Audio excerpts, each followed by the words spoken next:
Hello बेटे, यहाँ पे हम कर रहे हैं कंज्यूमर प्रोटेक्शन एक्ट 1986। ठीक है, उपभोक्ता संरक्षण अधिनियम 1986। तो पहले हम देख लेते हैं कि ये जो अधिनियम था ये लागू कब हुआ।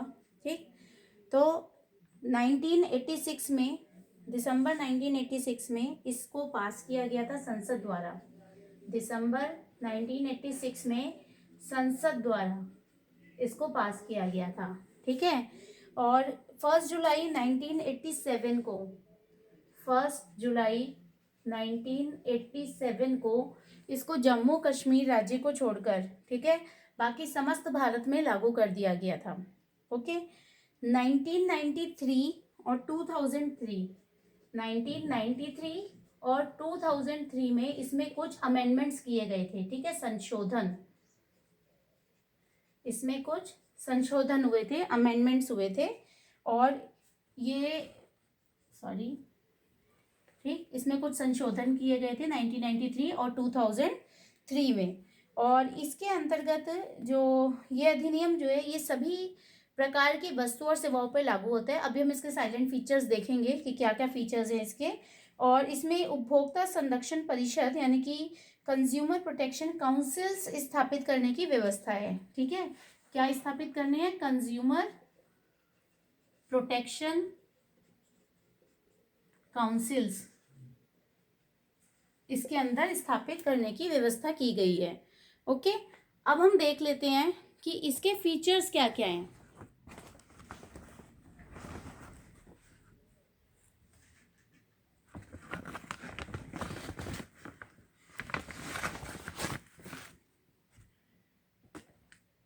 Sorry for interruption.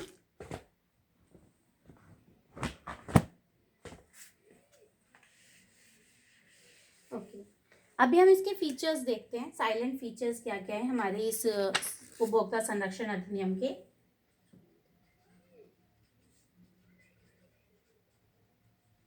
Silent feature, सबसे पहला इसका साइलेंट फीचर है coverage of item,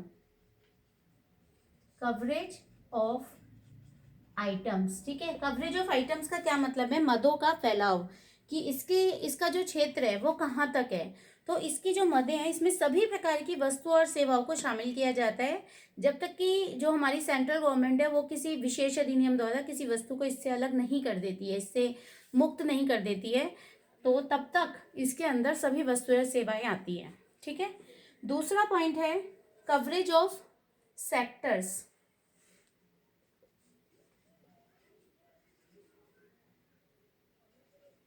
coverage of sectors, अगर हम कवरेज ऑफ सेक्टर्स की बात करें तो इसके अंदर प्राइवेट, पब्लिक, ठीक है, सभी सेक्टर्स को इसके अंदर शामिल किया जाता है, चाहे वो कॉपरेटिव हो, कॉपरेटिव सेक्टर हो, तो प्राइवेट, पब्लिक, कॉपरेटिव मतलब सभी सेक्टर्स किसके अंदर शामिल होते हैं। फिर उसके बाद थर्ड पॉइंट है इसका compensatory nature of provisions.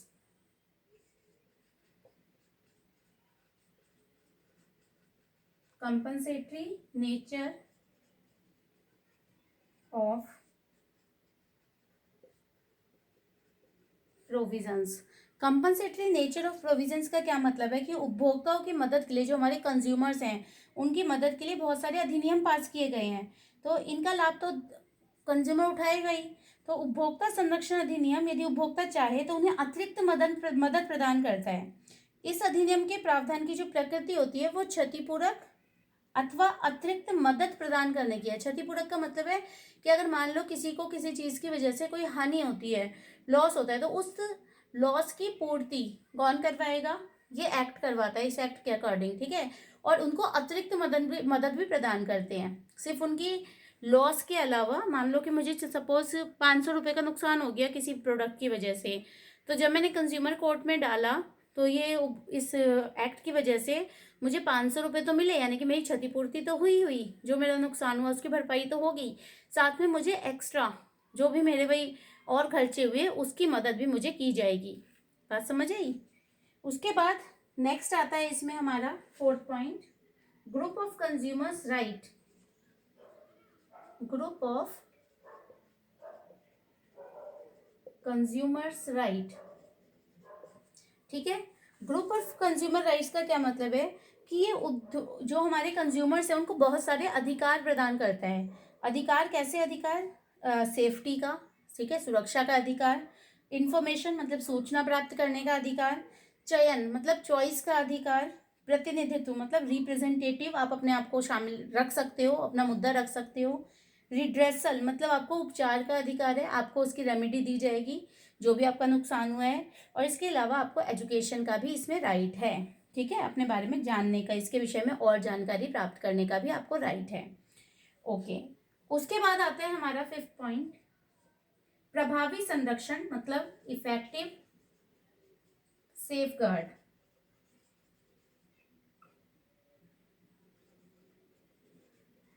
Effective safeguards का क्या मतलब है कि ये कंज्यूमर्स को क्या राइट प्रदान करता है कि कोई भी गलत पदार्थ है या जिससे आप सेटिस्फाई नहीं हो, ठीक है, या आपके साथ कोई अनफेयर ट्रेड प्रैक्टिसेस हुई है, तो आपको उससे क्या करता है? सुरक्षा प्रदान करता है। मतलब इसमें इन सब क्रियाओं को, इस सब तरह की क्रियाओं को रोकने का प्रावधान है। फिर उसके बाद इसकी एक जो साइलेंट फीचर बहुत इंपॉर्टेंट है, जो कि 3 टायर ग्रीवेंसेस।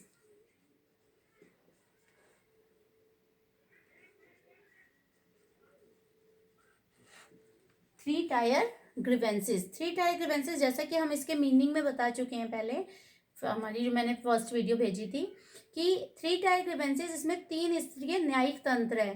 न्यायिक तंत्र मतलब आपका डिस्ट्रिक्ट लेवल पे, स्टेट लेवल पे और नेशनल लेवल पे ये आपको जजमेंट प्रदान करता है, ठीक है। जैसे हमने पढ़ा था डिस्ट्रिक्ट लेवल पे डिस्ट्रिक्ट फोरम है, स्टेट लेवल पे स्टेट फोरम है, या स्टेट काउंसिल्स कह सकते हो, कमीशंस कह सकते हो, और एक नेशनल कमीशन, ठीक है। फिर उसके बाद इसका 7th साइलेंट फीचर है time bounded redressal. Time bounded redressal, time bounded redressal का क्या मतलब है कि इसमें जो समय से निपटारा होता है, ऐसा नहीं कि केस डाल दिए तो सालों तक खिंचते रहे, इसकी एक टाइम बाउंडेड है कि इसमें एक टाइम पीरियड के अंदर जल्दी से जल्दी केस का निपटारा किया जाएगा, ठीक। उसके बाद नेक्स्ट आता है हमारा उपभोक्ता संरक्षण परिषद, कंज्यूमर प्रोटेक्शन काउंसिल्स।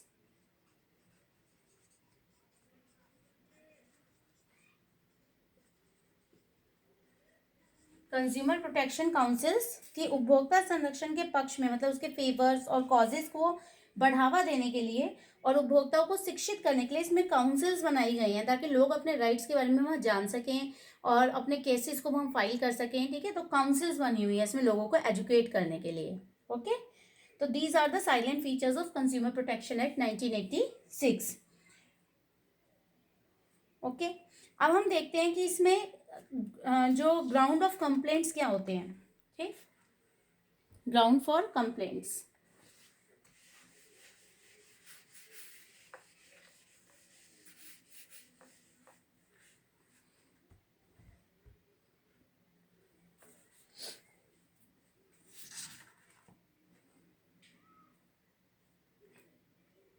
हम इसके मेन प्रोविजंस देख रहे हैं, main provisions of consumer protection act. Main provisions of consumer protection act, ठीक। तो इसमें सबसे पहले तो आता है कि भाई meaning of consumer, meaning of consumer, meaning of consumer का क्या मतलब है कि उपभोक्ता कौन है, उपभोक्ता का अर्थ क्या है, ठीक है। तो ये बहुत इंपॉर्टेंट है, इस पे एक क्वेश्चन भी आ जाता है कि हु इज कंज्यूमर। आपको एक केस दे देंगे, फिर पूछा जाएगा कि भाई ये केस फाइल कर सकते हैं कंज्यूमर कोर्ट में या नहीं। अब केस कौन फाइल कर सकता है? एक कंज्यूमर ही कर सकता है, ठीक है ना। तो अगर वो कंज्यूमर नहीं है तो वो केस कैसे फाइल करेगा? तो आपको ये जानना बहुत जरूरी है कि कंज्यूमर कौन है। तो ये कहता है कि वह व्यक्ति जो प्रतिफल के बदले में कोई माल खरीदता है, ठीक है, जो व्यक्ति प्रतिफल के बदले में यानी कि कुछ दे के पेमेंट करके कोई सामान खरीदता है, वही कंज्यूमर होता है। जिसका भुगतान कर दिया गया हो अथवा भुगतान का वचन दिया हो, यानी कि अगर आप क्रेडिट पे भी ले रहे हो पर आप प्रतिफल के बदले में ले रहे हो, अभी दे रहे हो, या आपने कहा 3 महीने बाद दूंगा, तब भी आप कंज्यूमर ही कहलाओगे। या आपने एक पार्शियल पेमेंट दे दी हो, ठीक है। इसमें वह उपयोगकर्ता सम्मिलित होगा जो क्रेता की अनुमति से वस्तु का उपयोग करता है। अगर मैंने वो चीज़ किसी और को इस्तेमाल करने के लिए दे दी है तो वो भी इसका कंज्यूमर ही कहलाया जाएगा। लेकिन वह व्यक्ति सम्मिलित नहीं होगा जो वस्तु को पुनः बिक्री अथवा किसी वाणिज्यिक उद्देश्य से प्राप्त करता है। अगर मैं चीज को खुद इस्तेमाल के लिए खरीद रही हूँ या किसी और को इस्तेमाल के लिए दे रही हूँ तो वो कंज्यूमर है। पर अगर कोई चीज को इसलिए खरीदता है, किसी वस्तु को, कि वो उसको रीसेल कर देगा, तो वो कंज्यूमर नहीं कहा जाएगा। आई hope this is clear. Second, एक और पॉइंट आता है इसमें कि वह व्यक्ति जो प्रतिफल के बदले किन्हीं सेवाओं को किराए पर लेता है, ठीक है, सर्विसेज, वो तो हमने बात करी थी गुड्स की। तो सर्विसेज की अगर मैं पैसे देके कोई सर्विसेज ले रही हूँ, मान लो मैं बैंकिंग फैसिलिटी ले रही हूँ, ट्रांसपोर्ट फैसिलिटी यूज कर रही हूँ, ये सर्विसेज है ना, इंश्योरेंस फैसिलिटी ले रही हूँ, तो या उसका उपयोग करता है जिसका भुगतान कर दिया है या भुगतान करने का वचन दिया है या आंशिक रूप से भुगतान कर दिया है, वही सारे पॉइंट्स आ रहे हैं, तथा आंशिक भुगतान का वचन दिया हो या भुगतान को स्थगित भुगतान मतलब एक तिथि पे भुगतान देने का वचन दिया हो, जैसे कि हम बिल्स ऑफ पेमेंट्स में करते हैं। तो ऐसी सभी सेवाओं से लाभान्वित होने वाला व्यक्ति, यानी कि जिसको ये सेवाएं प्राप्त हो रही हैं, वो क्या कहलाता है, या मैंने किसी और को सर्विस दी है, मतलब मैंने सर्विस खरीदी और उसका इस्तेमाल करने के लिए किसी दूसरे को दे दिया, तो वह भी कंज्यूमर ही कहलाएगा, बशर्ते उसने वो सर्विसेज दोबारा से किसी बिजनेस पर्पस के लिए इस्तेमाल ना की गई हो।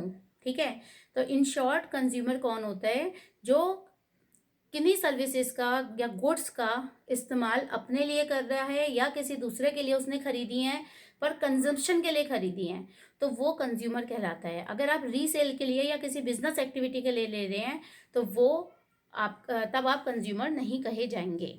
Okay, I hope this is clear. अब इसमें ग्राउंड्स ऑफ कंप्लेंट्स क्या होते हैं, सेकंड पॉइंट हमारा आता है प्रोविजंस में, grounds of complaints. Grounds for complaints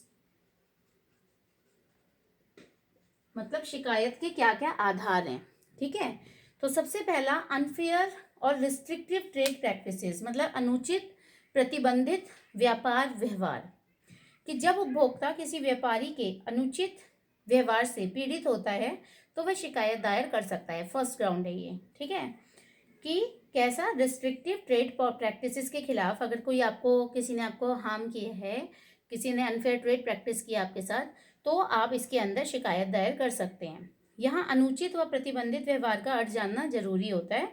तो अनफेयर ट्रेड प्रैक्टिस का मतलब है कि लाभ अर्जित करने के लिए, अगर हमने लाभ प्राप्त करने के लिए कोई भी त्रुटिपूर्ण कार्य किया है, कोई भी मिस्टेकन मतलब कोई ऐसा काम किया है जिसमें मिस्टेक्स किए हैं, गलत काम किया है, जैसे हमने अपनी वस्तु और सेवाओं के बारे में गलत जानकारी दी हो, हमने गिफ्ट स्कीम जारी कर दी जिसमें कि लागत को पहले से ही मूल्य में जोड़ दिया गया है, उस गिफ्ट की लागत को भी, और हम कह रहे हैं जी चीज़ के साथ फ्री मिल रहा है, ठीक है ना, या हमने निर्धारित प्रमापों का पालन नहीं किया, स्टैंडर्ड्स फॉलो नहीं किए, तो ये सारा अनफेयर ट्रेड प्रैक्टिसेस में आता है। ठीक, दूसरा होता है रिस्ट्रिक्टिव ट्रेड पॉलिसी प्रैक्टिस। ये दोनों वर्ड आपको क्लियर होने चाहिए, अनफेयर ट्रेड प्रैक्टिस और restrictive trade practice.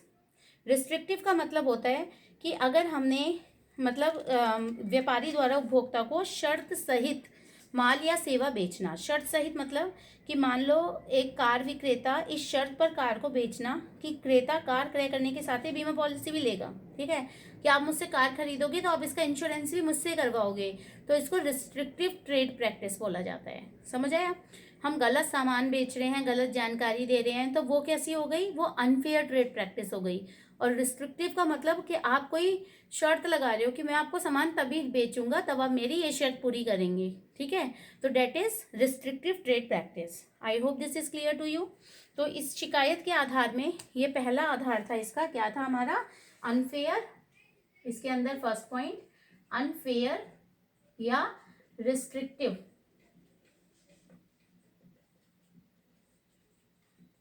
Trade practice. ठीक है, सेकंड आता है इसके अंदर हमारा डिफेक्टिव गुड्स। डिफेक्टिव गुड्स तो क्लियर ही होगा, घटिया वस्तुएं या ऐसी वस्तुएं जिसमें कोई दोष आता है तो हम इसमें केस डाल सकते हैं। थर्ड पॉइंट हमारा इसके अंदर आता है deficiency of services. Deficiency of service मतलब कि आप सही सर्विस प्रोवाइड नहीं करते प्रोडक्ट के लिए। तो जो मतलब जैसे मान लो कि बैंक में हमने लोन अप्लाई किया और हमें लोन देने में अननेसेसरी वो डिले कर रहे हैं, ठीक है ना, सही सर्विस नहीं दी ना। फिर उसके बाद जैसे मान लो कि हमने इंश्योरेंस कराया था और जब हमें ज़रूरत पड़ी हमने क्लेम किया तो वो अननेसेसरी डिले करें, तो हम केस दायर कर सकते हैं इसके अंदर। ट्रांसपोर्ट कंपनी हमने ट्रांसपोर्ट कंपनी से सर्विस ली कि हमें माल कहीं पहुंचाना है अपना, और वो अननेसेसरी उसमें डिले कर रहे हैं, देरी करते हैं, मतलब अपनी सर्विस ठीक से प्रोवाइड नहीं करे अगर कोई, तो हम उसको डेफिशिएंसी ऑफ सर्विस बोलते हैं। और हम इस सर्विस के खिलाफ इस तरह की बातों के प्रति हम क्या कर सकते हैं, कंज्यूमर कोर्ट में केस दायर कर सकते हैं। ठीक है। फिर उसके बाद नेक्स्ट पॉइंट आता है इसके अंदर हमारा excess charging of price. Excess charging of price मतलब कीमत का जरूरत से ज़्यादा चार्ज करना, तो वो भी क्या कहलाता है हमारा, वो भी हमारा एक शिकायत का आधार है इसके अंदर। ठीक है। और फिर उसके बाद लास्ट आता है हमारा 5th point, supply of hazardous goods मतलब जोखिमपूर्ण वस्तुओं की पूर्ति।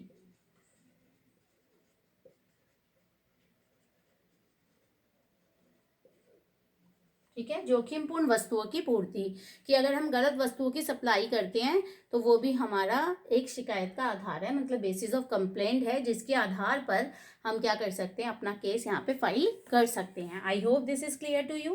ठीक है। अब इसके बाद इसमें क्या आता है, ये तो हमें पता ही है कि इसमें 3 टायर जुडिशियल्स होता है। ठीक। और इसमें जो एक टाइम पीरियड है, जो कि मैक्सिमम टाइम पीरियड है केस को निपटाने की, वो 3 मंथ्स होती है। ठीक है। कितना मंथ्स है, 3 मंथ्स, मैक्सिमम 3 मंथ्स के अंदर आपका केस सॉर्ट आउट हो जाता है इसके अंदर। फिर हमें ये भी पता है कि भाई शिकायत कौन कौन दायर कर सकता है, who can file a complaint. तो एक कंज्यूमर कर सकता है, कोई मान्यता प्राप्त उपभोक्ता संघ कर सकता है, एक या अधिक उपभोक्ता, जहाँ बहुत सारे उपभोक्ता हो जिनका समान मोटिव हो, ठीक है, समान हित हो, तो वो यहाँ केस दायर कर सकते हैं। सेंट्रल गवर्नमेंट कर सकती है और स्टेट गवर्नमेंट कर सकती है। ये सब केस फाइल करने के हकदार हैं। ठीक है। They all are able to file a case against consumer court in as per act 1986। Okay. शिकायत किसके विरुद्ध दर्ज की जा सकती है, मतलब अगेंस्ट हुम can be file the case. एक तो दोषपूर्ण वस्तुओं के लिए, ये तो हमें पता ही है, फॉर डिफेक्टिव गुड्स, और फॉर डेफिशिएंसी ऑफ सर्विसेज, और सर्विसेज में कमी के लिए। और वैसे हमने बहुत सारे बेसिस यहाँ पे पढ़ लिए हैं। कंप्लेंट की फीस क्या होती है, कि इसके साथ एक निर्धारित फीस जमा कराई जाती है, और न्यायालय फीस या अन्य किसी खर्चों के भुगतान नहीं करना होगा आपको, मतलब और कोई किसी चार्जेस नहीं देने होंगे, पर हाँ आपको एक फीस तो इसमें जमा करनी पड़ती है जब आप केस फाइल करते हैं। ठीक है, जो कि वहाँ फिक्स्ड है। ओके। फिर होती क्या है कि कंज्यूमर को क्या क्या इससे ग्रीवेंसेस क्या मिल जाते हैं, क्या क्या रेमेडीज मिलती हैं, कि एक तो जो अगर हमने किसी डिफेक्टिव गुड्स के प्रति किया है तो डिफेक्ट को दूर किया जाएगा। ठीक, ये इंपॉर्टेंट टॉपिक है, देख लेना। रिप्लेसमेंट ऑफ गुड्स को बदल दिया जाएगा, बदल के दे देते हैं। आपकी जो कीमत है, प्राइस है, उसको वापस कर दिया जाता है। आपको अगर कोई हानि हुई है गुड्स से तो उस हानि की क्षतिपूर्ति कराई जाती है, मतलब उसको कंपनसेट कराया जाएगा। ठीक। सेवा में कमी को दूर करा जाता है, अगर सर्विसेज में कोई डिले हो रहा है, जैसे मैंने बोला कि माल की सुपुर्दगी टाइम पे नहीं कर रहे, या कोई भी ऐसी सर्विस में डिले हो रहा है, तो उसको पूर्ति कराई जाएगी, और मतलब कहेंगे कि भाई तुरंत इसका निपटारा किया जाए। ठीक है। और अनुचित या प्रतिबंधित व्यापार व्यवहार पर, मतलब जो हमने पढ़ा अभी, रिस्ट्रिक्टिव ट्रेड प्रैक्टिस या अनफेयर ट्रेड प्रैक्टिस, ऐसी चीज़ों पे तुरंत रोक लगा दी जाती है। और इसके अलावा stopping the sale of hazardous goods, कि कोई भी ऐसी गुड्स हैं जो कि जोखिमपूर्ण वस्तुएं हैं, उनकी बिक्री पर तुरंत रोक लगा दी जाती है इसमें। फिर जोखिमपूर्ण वस्तुओं को बाजार से हटा भी दिया जाता है समटाइम्स, और पर्याप्त लागत का भुगतान करवाया जाता है, कि जितना भी आपका खर्चा आया है और जितनी भी आपको सब तकलीफ हुई है उस सब का भुगतान आपको कराया जाएगा। आई होप आपको ये क्लियर होगा। ठीक है बेटा। इसके अलावा आपको कंज्यूमर के क्या क्या राइट्स होते हैं और क्या क्या रिस्पॉन्सिबिलिटीज़ हैं, ये आपको पता होना चाहिए। ये आप ऑलरेडी पढ़ते हैं, ठीक है ना, पर आपको ये सब आना चाहिए, तो इसको आपको बहुत अच्छे से करना है। ओके, तो thank you, we will meet in our next video.